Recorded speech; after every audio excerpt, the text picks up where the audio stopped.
दोस्तों, सपा संस्थापक मुलायम सिंह यादव अब इस दुनिया में नहीं रहे, लेकिन लोगों के दिलों में वो अब भी जिंदा हैं।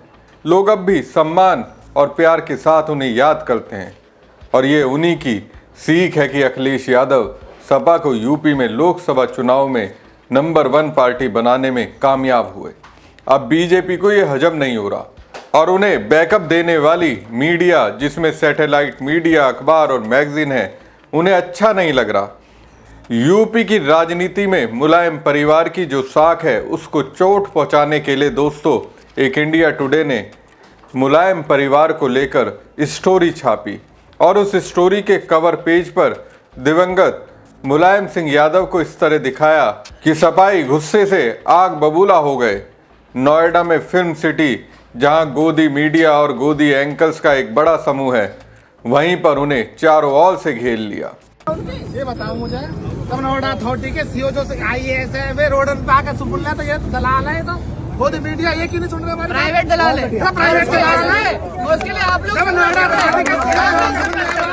गोदी मीडिया दलाल सरकार की नौकरी कर रहे हैं। मैं आपको बार बार राहुल जी एक बात कहूँगा, मेरी बात समझिए। मैंने इस बात को पहले भी कहा कि बहुत सारे कार्यकर्ता हम लोगों को बुलाने कहने से एक दूसरे के जानने पहचानने में होते। कोई भी कार्य ऐसा ना हो जिसका कि जो कानून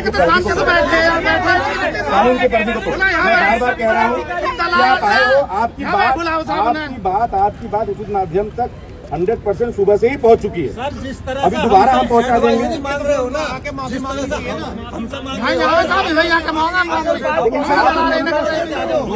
देंगे, पहुंचाई भी जाएंगी, रखी भी जाएंगी। हमारा जो कहना है, आप उनसे लेकर के आ जाओ हमारे पास तक। आप भी मिलिए, हम मिलेंगे।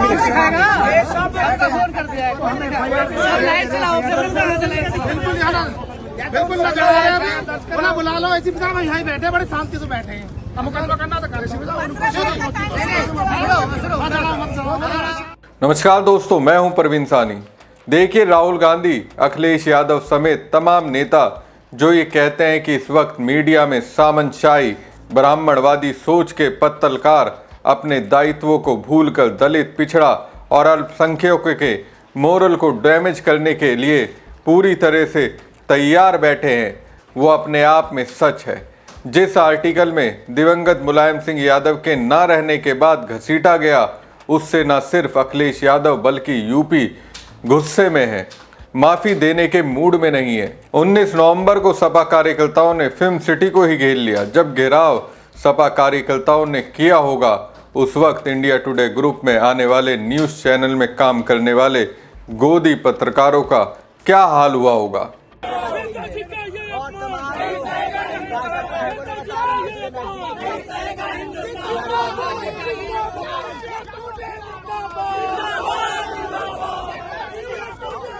दरअसल इंडिया टुडे ने अपनी इस स्टोरी में गंधारी के श्राप को मुलायम सिंह यादव के परिवार के राजनीतिक विघटन और पतन की वजह बताया था। अब देखिए दोस्तों, बीजेपी वाले कृष्ण कृष्ण की बात करते हैं, मथुरा में मस्जिद तोड़कर भगवान कृष्ण का भव्य मंदिर बनाना चाहते हैं, लेकिन उसी भगवान कृष्ण को ही हल्के में ले रहे हैं, अपमान कर रहे हैं। इंडिया टुडे वालों ने अपने आकाओं को खुश करने के लिए करोड़ों हिंदुओं की भावनाओं को ठेस पहुंचा दी। मुलायम सिंह यादव तो नहीं है, उन्होंने जो दलित और पिछड़े समाज के लिए किया, उस पर इसी इंडिया टुडे ने मेरे ख्याल से कोई स्टोरी कभी नहीं की होगी। लेकिन जो बातें हो चुकी हैं उसको उछाला जा रहा है, गड़े मुल्दे उखाड़े जा रहे हैं।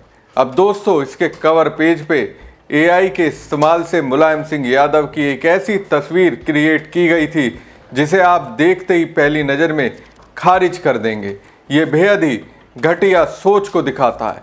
अब इंडिया टुडे की इस घटिया सोच पर दोस्तों अखिलेश यादव ने एक्स पर पोस्ट करते हुए लिखा, प्रिय परिवार वालों, कुछ मीडिया हाउस हमारे महाकाव्यों की बातों और संदर्भों को गलत तरीके से प्रस्तुत करके उसका अपमान कर रहे हैं और इन महाकाव्यों को मानने वालों की धार्मिक भावनाओं को आहत भी कर रहे हैं।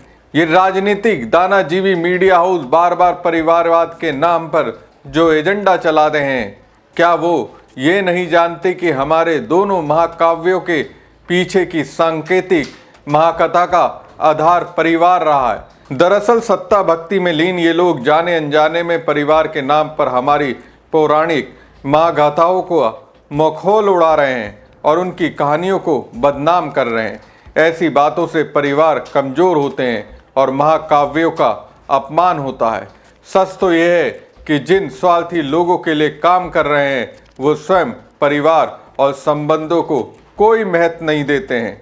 ये मीडिया हाउस उनके परिवारों की कहानियां छापने की हिम्मत क्यों नहीं दिखाता है? उनके उपेक्षित छोड़ दिए गए घर वालों के बारे में समाचार प्रकाशित क्यों नहीं करता है? जो लोग राजनीति को पैसा कमाने की मशीन समझते हैं उनके मन के अंदर चोर बैठा होता है, इसलिए वो राजनीति को खराब मानकर अपने परिवार को राजनीति में सामने से नहीं पिछले दरवाजे से लेकर आते हैं। जो लोग राजनीति के प्रति सकारात्मक सोच रखते हैं और उसे जन सेवा का माध्यम मानते हैं वो ही ज़्यादा से ज़्यादा लोगों की भलाई के लक्ष्य से प्रेरित होकर अपने परिवार को संघर्ष के लिए समर्पित कर देते हैं। ये परिवारवाद नहीं बलिदानवाद होता है, क्योंकि उनके परिवार वालों को भी अहंकारी सत्ताओं और वर्चस्ववादी लोगों से लड़ना पड़ता है, हर तकलीफ का सामना करना पड़ता है। जबकि इसके विपरीत सुविधाभोगी लोग अपने परिवार को ऐशो आराम के कामों में लगाकर उनके जरिए अपने लिए जायदाद दौलत इकट्ठा करने में लग जाते हैं।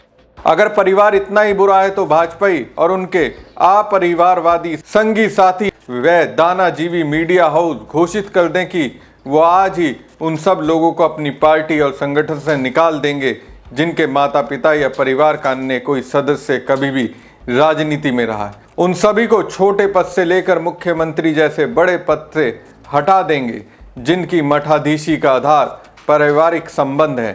ये उनसे चंदा नहीं लेंगे जिनके कारोबार में परिवार लगा है। नाम के बाद आने वाले सरनेम का प्रयोग बंद कर देंगे। जिनके भी परिवार हैं उनसे वोट नहीं लेंगे। सरकार ये नियम बना दे कि अधिकारी की बेटी या बेटा अधिकारी नहीं बनेगा, डॉक्टर का बेटा डॉक्टर नहीं बनेगा, वकील और न्यायाधीश का बेटा एडवोकेट या जज नहीं बनेगा, पत्रकार का बेटा जर्नलिस्ट नहीं बनेगा, कारोबारी का बेटा कारोबारी नहीं बनेगा और मीडिया हाउस के मालिक की बच्ची या बच्चा मीडिया हाउस का मालिक नहीं बनेगा इत्यादि। दानाजीवी मीडिया हाउस भी घोषित करें कि अपने परिवार के लोगों से मैनेजमेंट के सारे पद और शेयर वापस ले लेंगे और अपने एम्प्लॉयज़ को दे देंगे। अगर वो ऐसा नहीं करते तो उनके विरुद्ध भी शांतिपूर्वक आंदोलन करने का हक उनके एम्प्लॉयज़ और जनता को होगा। सच्चाई तो यह है कि भाजपा और उनके अपरिवारवादी संगी साथी चाहते हैं कि परिवार तोड़ दिए जाएं, लोगों को अकेला कर दिया जाए, फिर उनको डराकर अपने प्रभाव में लेकर उनका शोषण किया जाए। भुखमरी, गरीबी, महंगाई, भ्रष्टाचार, भर्ती नौकरी, खेती मजदूरी, काम कारोबार, तंगी, मंदी जैसे मुद्दों पर लोग इकट्ठा ना हो पाए।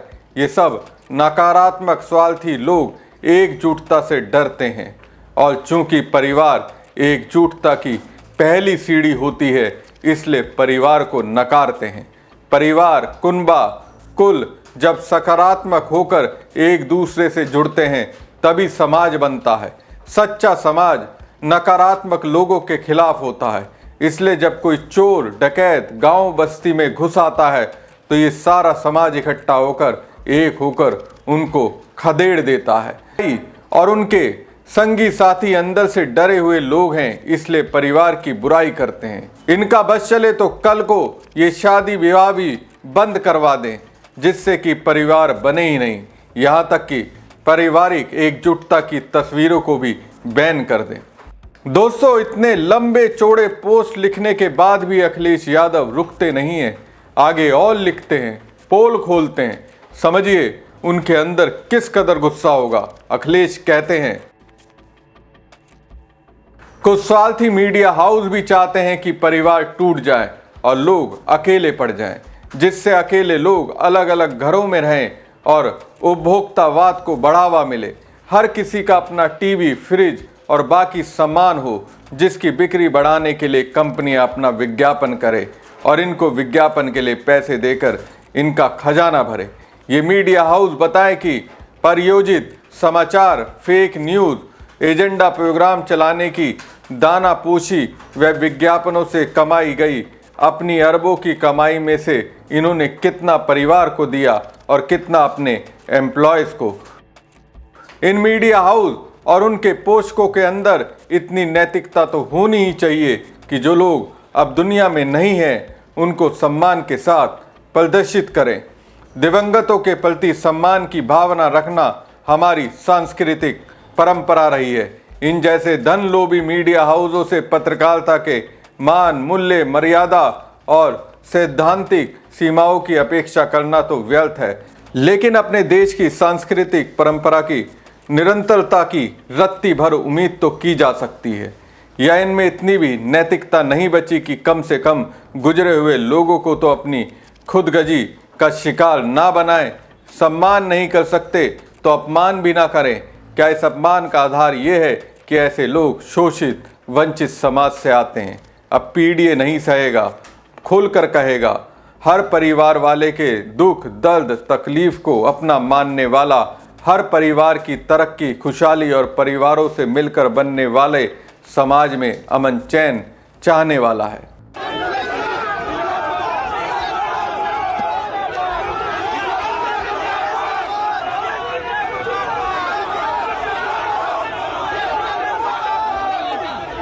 इसके बाद दोस्तों यूपी भर में सड़क पर सपा कार्यकर्ता और आम आदमी सड़क पर उतर आए। जब विरोध उग्र हुआ, इंडिया टुडे को लगने लगा अब डिलीट नहीं करेंगे तो सपा के लोग उन्हें छोड़ेंगे नहीं। अखिलेश यादव के ट्वीट और समाजवादी पार्टी के जबरदस्त विरोध के बाद इंडिया टुडे ने ये स्टोरी डिलीट तो कर दी। लेकिन दोस्तों सवाल यही है, क्या इंडिया टुडे मुख्यमंत्री योगी आदित्यनाथ और गृह मंत्री अमित शाह के बीच छिड़े संघर्ष की ऐसी ही एआई तस्वीर के साथ स्टोरी करेगा? हमारी खबर आपको कैसी लगी कमेंट बॉक्स में कमेंट करके जरूर बताएं। साथ ही पेज को ज़्यादा से ज़्यादा लाइक और शेयर कीजिएगा। धन्यवाद।